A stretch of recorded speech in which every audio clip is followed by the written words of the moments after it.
आपका बैनर पे भी है। तो इस 75वीं वर्षगांठ पर जो आजादी के मूल्य थे और आजादी जिस भगत सिंह जिस तरह का सपना देखा था कि देश का चरित्र ऐसा होगा, देश का ऐसे विकास करेगा, सबको रोजगार मिलेगा, सबको शिक्षा मिलेगी, सबको बराबर अवसर होंगे, देश में गैर बराबरी नहीं रहेगी। ये एक आजादी का कंसेप्ट निकल के आया था देश की आजादी में, जब होया कि देश ऐसा ऐसा हमारा विकास करेगा। उस पर अभी पहले नहीं करते, फिर बातचीत करेंगे। लेकिन ये जो आज सम्मेलन हो रहा है, आज जिले का है, 19, 20, 21 नवंबर को भिवानी में राज्य का सम्मेलन होगा। उससे पहले पहले सारे जिलों का पूरा हरियाणा में सम्मेलन हो चुके होंगे। जनवरी 2023 में बेंगलोर में पूरा देश का राष्ट्रीय महाधिवेशन होगा, जो पूरा देश के डेलीगेट उसमें जाएंगे और चर्चा करेंगे पूरा देश स्तर का आंदोलन की। लेकिन आज हम यहाँ जो सम्मेलन का मौका पे, एक तो जितने साथी फोन ले रहे, फोन को साइलेंस कर दो। आज सम्मेलन का मौके पे हम तमाम साथी डेलीगेट के रूप में सम्मेलन में जो उपस्थित हुए हैं, तमाम साथियों का सबसे पहले तो राज्य कमेटी की तरफ से आपका क्रांतिकारी अभिनंदन करते हैं। और ये जो 3 साल पिछला जो हमारा सम्मेलन हुआ था और आज जो हमारा सम्मेलन हुआ है, 3 साल की जो राजनीतिक, आर्थिक, सामाजिक जो उतार चढ़ाव हुए हैं देश और दुनिया में, उन पर हम चर्चा करेंगे। ये जो खाका यहाँ तैयार किया है, इसमें 6 साल का खाका है, ये नक्शा है CI2 का कि 3 साल हमें क्या किया और आने वाले 3 साल में हम क्या करेंगे। आज उसकी दिशा तय करेंगे। हम आज ये तय करेंगे कि पिछले सम्मेलन का टाइम पर दुनिया में क्या उतार चढ़ाव हुए थे और आज उनका क्या प्रभाव है। ये आज इस सम्मेलन के माध्यम से हम चर्चा करेंगे और उन प्रभाव का हमारे जीवन पर क्या असर पड़ रहा है, ये भी उसके अंदर देखना पड़ेगा। और सबसे पहले तो देखोगे दुनिया भर में 2 महामारी कोरोना की आई है और कोरोना ने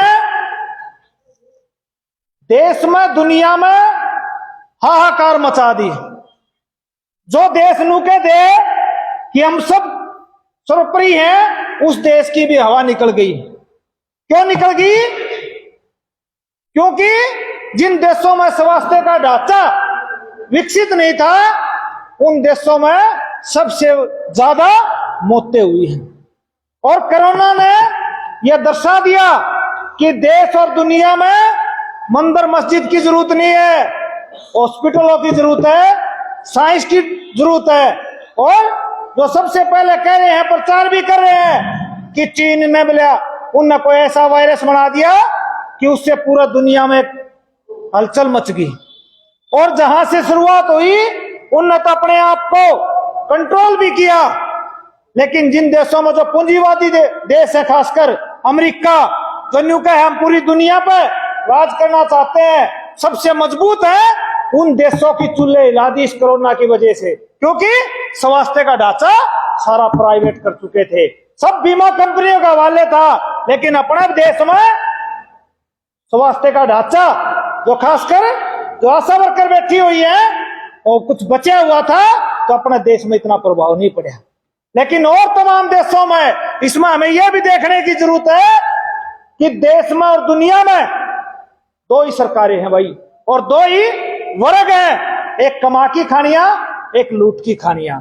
कमा की खानियां कि जहां सत्ता थी, सरकारें थी, उन देशों में सबसे बेहतर काम किया गया कोरोना के अंदर। उनमें इतनी दिक्कत नहीं आई जितनी और पूंजीवादी देशों में दिक्कतें आई। और इस कोरोना में पूरी दुनिया में एक जो तहलका मचा हुआ था, उन देशों ने करके दिखाया कि उनको अपने देश में भी स्वास्थ्य सेवाएं दी और देश से बाहर भी अपने doctor, staff, nurse, medical staff पूरा भेजा गया, दवाइयां भेजी गई। ये कोरोना ने दर्शाया। कोरोना ने यह तय किया कि दुनिया में अगर जीने के लिए चाहिए तो सबसे पहले स्वास्थ्य का ढांचा मजबूत चाहिए। इसलिए हम ये कहना चाहते हैं कि इस कोरोना से दुनिया की, क्योंकि 2008 से मंदी तो पहले चली हुई थी, और कोरोना के नाम पर सरकारों ने इसका जो अवसर आपदामयी अवसर, अपने देश में एक नारा था जो बीजेपी ने दिया था कि आपदा में अवसर ढूंढो, और हम जो लोग मतलब पहले लॉकडाउन में प्रवासी मजदूर लाखों की संख्या में, कोई पैदल जा रहा था, कोई साइकिलों से जा रहा था, और उनको कोई रेल के नीचे कटकी मर गया, कोई एक्सीडेंट में मर गया, कोई भूख से मर गया, कोई कुछ हुआ है। ये पूरा चरित्र हमें देखा, और सरकार हाथ पर हाथ धरे बैठे रही। हम ये कहना चाहते हैं कि देश की सरकार देश की जनता को बेहतर सेवा देने के लिए होती है, लेकिन इस कोरोना में सरकार ने कोई सेवा कोई इस तरह की नहीं करी। बिना सोचे समझे लॉकडाउन लगा दिया गया, कोई उसकी तैयारी नहीं थी, और जो मजदूर कोई रास्ते में था, कोई बीमार था, और तरह की तमाम दिक्कतें थी, इसके बावजूद देश में बहुत बड़े पैमाने पर इस घटनाएं घटी हैं।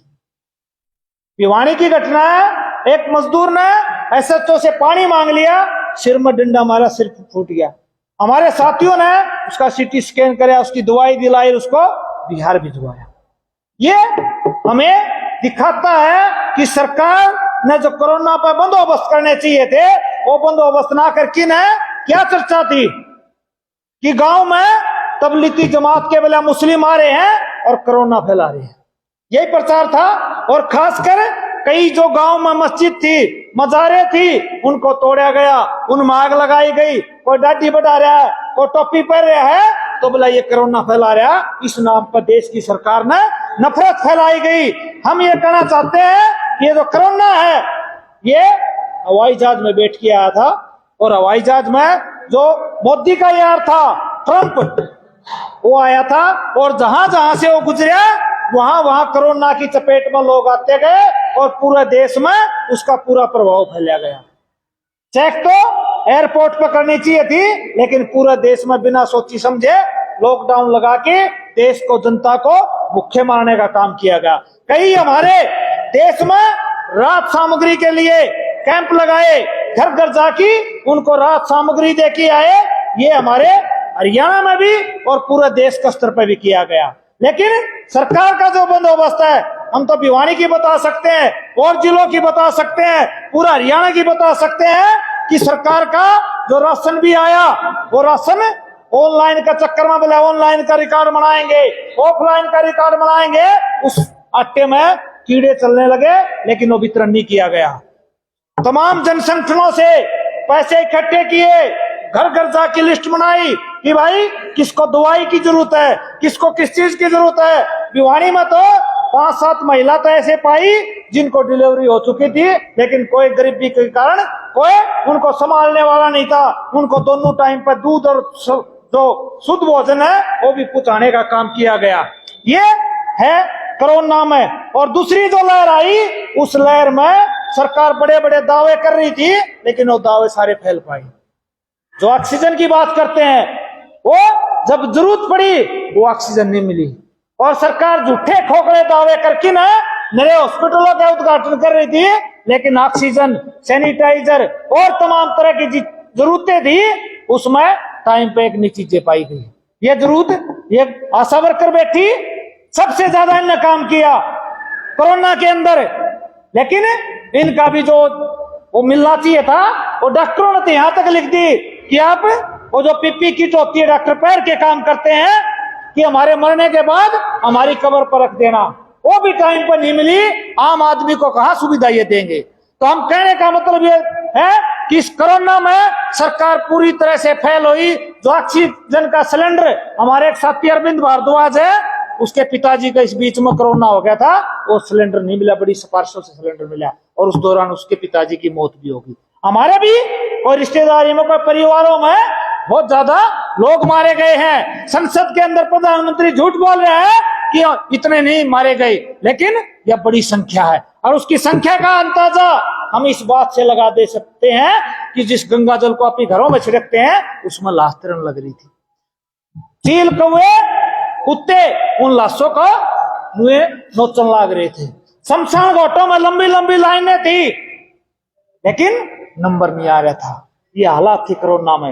एक दूसरे से डरे हुए थे, लेकिन उसमें दो ऐसे थे, एक आंगनबाड़ी और एक ग्रामीण सफाई कर्मचारी। अगर कोरोना में मौत होगी वो तो अंतिम संस्कार करके आओगे, लेकिन उनकी सिक्योरिटी का, उनकी सेफ्टी का कोई ध्यान सरकार ने नहीं दिया गया। लंबे लंबे आंदोलन आशा वर्करों ने भी किए और ग्रामीण सफाई कर्मचारियों ने किया आंदोलन का दम पर। ये सारी चीजें हम विरोध भी जताया और कुछ कर भी पाए, लेकिन इस महामारी से हमें ये जरूर होते हैं कि इसको जो सरकार कह रही थी कि आपदा में अवसर का, तो उसमें कर्या के है। एक तो इस कोरोना के दौरान किसानों के 3 काले कानून बिना संसद में बहस किए पास कर दिए गए, और उन्हीं 3 काले कानूनों पर पूरा देश में 13 महीने बड़े बड़े आंदोलन हुए। और देश के जो बॉर्डर है दिल्ली के चुगर्दे, उस दिल्ली को चुगर्दे से किसान मजदूरों ने घेर लिया। आपके यहाँ ये जो शाहजहांपुर बॉर्डर है उसमें बढ़ चढ़ के यहाँ से मजदूरों ने भागीदारी की। तमाम टोलों पर किसान मजदूरों ने डेरे जमाए, और जो न्यूके थे कि 130 करोड़ की जनता में मोदी के बराबर कोई नहीं बोलना, यहाँ किसानों ने घुटनों पर ला दिया। यह सबसे बड़ी जीत है, किसान मजदूर की एकता की जीत है। तो ये जो 3 काले कानून पास किए उसके विरोध में पूरे देश में बड़े बड़े आंदोलन हुए, बड़े बड़े धरने लगे।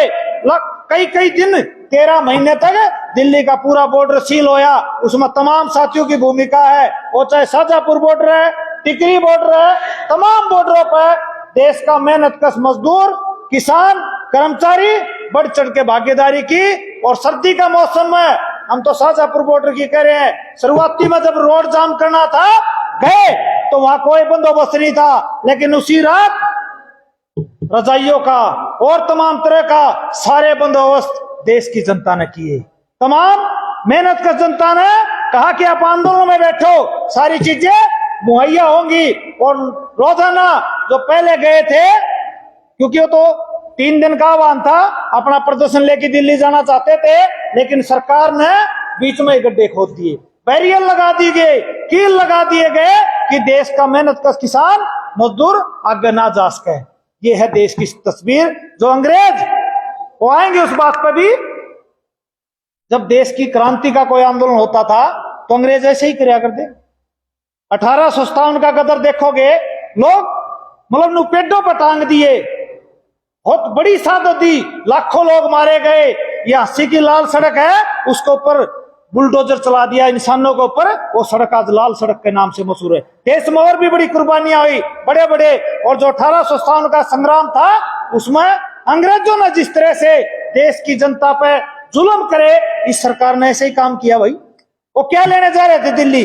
अपनी मान मुद्दों के लिए जा रहे थे कि ये जो 3 काले कानून है ये अगर लागू हो गए तो देश का मजदूर भी उजड़ जाएगा और देश का किसान भी उजड़ जाएगा। क्यों उजड़ जाएगा? क्योंकि जमीन अंबानी अडानी की हो जाएगी, जमीन किसान का बस की बात नहीं रहेगी। और मजदूर को कुछ राहत मिल जाती है ये राशन वितरण के माध्यम से और किसान के खेती में काम की वजह से, लेकिन वो सारी चीजें नहीं होंगी। ये काले कानून लागू हो गए तो देश की जो कृषि आज बची हुई है, जमीन जो बची हुई है, उस जमीन पे उनकी नजर थी। पूंजीपति उस जमीन को कब्जाना चाहते थे। पूरे देश में किसान मजदूरों के बड़े बड़े आंदोलन हुए, तो जब जाकिर ने वो 3 काले कानून वापिस लेने पड़े। उससे फिर अगली बार उसी की दौरान उसी सत्र में जो मजदूरों के जो 44 श्रम कानून थे उनमें 29 श्रम कानूनों को बदल के ना 4 कोड लागू कर दिया। और 4 कोड लागू कर दिया बिना किसी बहस के, बिना किसी चर्चा के। और उस 4 कोड के लिए भी लगातार लड़े, संघर्ष करा, लेकिन वो आज भी लागू है। क्योंकि किसानों की तरह उस तरह का मजदूर का आंदोलन नहीं बन पाया। वो क्या है 4 कोड? उस 4 कोड में मजदूर को जो गारंटी होती है कि काम के दौरान कोई घटना घट गई तो उसकी गारंटी थी, वह गारंटी खत्म हो जाएगी। 8 घंटे का कानून था, मई दिवस हम मनाते हैं कि 8 घंटे मजदूर काम करेगा, 8 घंटे आराम करेगा, 8 घंटे अपने और जो काम है वो काम करेगा। लेकिन आज सरकार ने उस 4 कोड के माध्यम से 8 की बजाय 12-12 घंटे काम कोई न्यूनतम वेतन नहीं, कोई महंगाई के अनुसार वेतन नहीं। ये सारी चीजें उन 4 कोड में है। कहने का मतलब ये है कि 4 कोड लागू होने के बाद मजदूर गुलाम हो जाएगा। मजदूर पर जितना चाहेंगे काम लेंगे और कम से कम मेहनताना दिया जाएगा। ये है उन 4 कोडों में। और आने वाला, क्योंकि पहले ही अपना हरियाणा के स्तर पर देख लो, देश के स्तर पर देख लो, जो कानून 1926 में बने भी थे उनको ठीक ढंग से सरकारों ने लागू नहीं किया।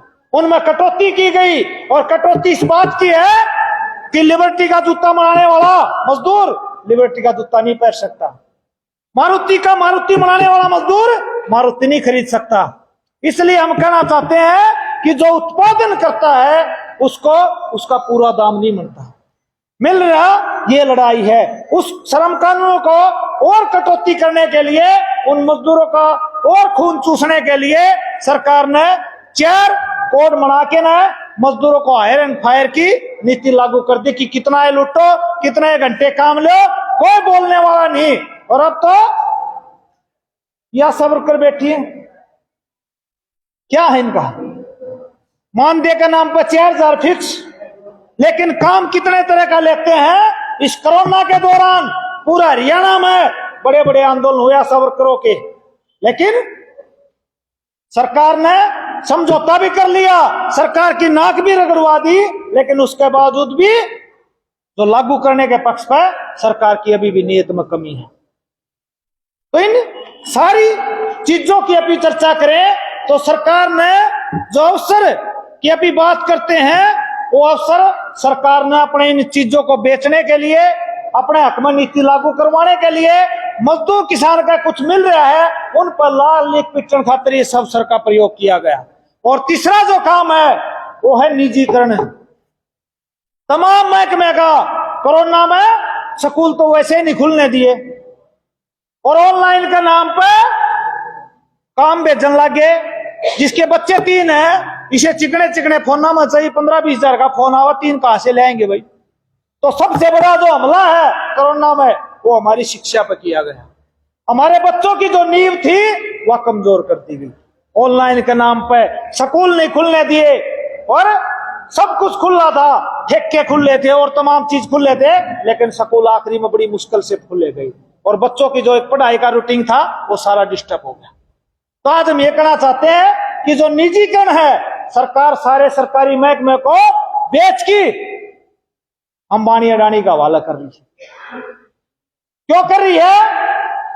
क्योंकि तमाम जो महकमे हैं, देश की जो आजादी हुई थी उस टाइम पर तमाम पूंजीपतियों का कहा कि देश को विकास करना, कारखाने लगाओ और चीजें खड़ी करो, लेकिन एक भी पूंजीपति आगे नहीं आया कि बोले हमारा तो ब्योत ही नहीं है। लेकिन आज पूंजीपतियों ने कहा है कि हवाई जहाज भी हमने दे दो, पेट्रोलियम भी हमने दे दो, गैस भी हमने दे दो, कोयला भी हमने दे दो, सारी चीजों को, रेल का सारी चीजों पे अपना हाथ में लेना चाहते हैं, और सरकार कर भी आ रही है। अपना हरियाणा में 6 हाईवे निकल रहे हैं, और 6 हाईवे पे सरकार बना देगी, और जब मरकीब तैयार हो जाएंगे तो उनको बेच देगी। जो मोदीकरण पाइपलाइन के नाम पे देश के तमाम हाईवे, रेलवे और तमाम चीजें सरकार पैसा खुद का लगाएगी, जब पूरी चीज तैयार हो जाएगी, जब पूंजीपति को बेच देगी मुनाफा कमाने के लिए। और देश में आज यही हो रहा है। जो अडानी है वो दुनिया का 4थे नंबर का सबसे पैसे वाला व्यक्ति बन गया, और गरीब आदमी जो सबसे ज्यादा मेहनत करता है, उस भगवान में सबसे ज्यादा मानता है, उसके आज बुरे दिन आ रहे हैं। क्यों आ रहे हैं? क्योंकि ये वो निर्माण के बैठे, लॉकडाउन की वजह से इनका काम इनका भी डाउन हो गया था, कोई रोजगार पर कैसे ले जाए, सब कुछ बंद था, और सरकार ने कोई प्रबंध नहीं किया। लड़ाई लड़ी अभी ने बार बार CI2 के माध्यम से, जब जाके 5,000 रुपये उस कोरोना के टाइम पर दिवा पाए, दूसरे लॉकडाउन में 4,000 रुपये दिवा पाए। लेकिन सरकार ने जो पूंजीपतियों की मदद कर रही है, उनकी तिजोरी भर रही है, लेकिन देश की मेहनत का जनता आज महंगाई से, बेरोजगारी से, भ्रष्टाचार से बुरी तरह से ताई है। और जो आज रोजगार का जो काम है, रोजगार का तो सबसे बुरा हाल है। हमारे परिवारों में भी देखोगे लाखों रुपये शिक्षा पर लगा दिए, डिग्री करा दी, कोचिंग करा दी, लेकिन उसके बावजूद रोजगार की तो कोई गारंटी नहीं है कि मेरे बेटे को रोजगार मिल जाएगा। और एक टाइम ऐसा था, अनपढ़ भी पढ़ गए। हमारे एक ऑफिस में फूलचंद है, आज भी 30-32 हजार रुपये पेंशन ले है।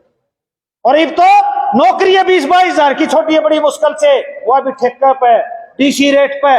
हरियाणा में तो एक और नई चीज छा ले, कौशल रोजगार का नाम पे उस कर्मचारी का सालों साल कच्चा रखेंगे, ना उसको पक्का करेंगे, ना कोई पक्का वेतन होगा। ये चीजें सरकार लेके आ रही है। और एक नई योजना और ले आई अग्निपथ के नाम से, कि बोले फौज में 4 साल नौकरी देवांगे, 4 साल के बाद रिटायर कर देंगे। जो बाबू लाग रहा है वो तो बाद में रिटायर होगा, बेटा पहला आ जाएगा। और 17 साल की उम्र में जाएगा, 21 साल की उम्र में वापिस आ जाएगा।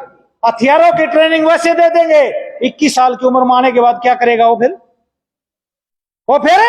कह तो एटीएम लूटेगा, कह कोई गाड़ी और अपराधों की तरफ जाएगा, क्योंकि वो जो इनकम है वो तो आनी बंद हो जाएगी, फिर आएगा ही कहा। और जीने का स्टैंडर्ड सरकार बढ़ा रही है कि बढ़िया मोटरसाइकिल होना चाहिए, बढ़िया गाड़ी होनी चाहिए, बढ़िया मकान होना चाहिए। आएगा कहां से भाई? आएगा तो जब हमारे रोजगार कुछ मिलेगा, उस रोजगार में कुछ वेतन बढ़ोतरी होगी। लेकिन सरकार वेतन बढ़ोतरी नहीं करना चाहती और अपने आवास भत्ते, पेंशन का भत्ता, वेतन भत्ते कई गुना बढ़ा लिए। लेकिन मजदूरों के देने के नाम पर, किसानों के देने के नाम पर उनके खजाने खाली हो जाते हैं। यह लड़ाई इस बात की है, यह लड़ाई इस बात की है कि जो लाल झंडा, जो यहां विपक्ष की जो काम इस लाल झंडे ने किया, कोई महीना ऐसा नहीं बीतता जिस महीना में कभी आंगनबाड़ी का है, कभी आशा वर्करों का है, कभी भवन निर्माण का है, कभी ग्रामीण सफाई कर्मचारियों का है, कभी भट्टे का आंदोलन है। लगातार पूरे साल की साल लाल झंडा संघर्ष के मैदान में रहता है। और अभी आंगनबाड़ी का आंदोलन हुआ, 4-5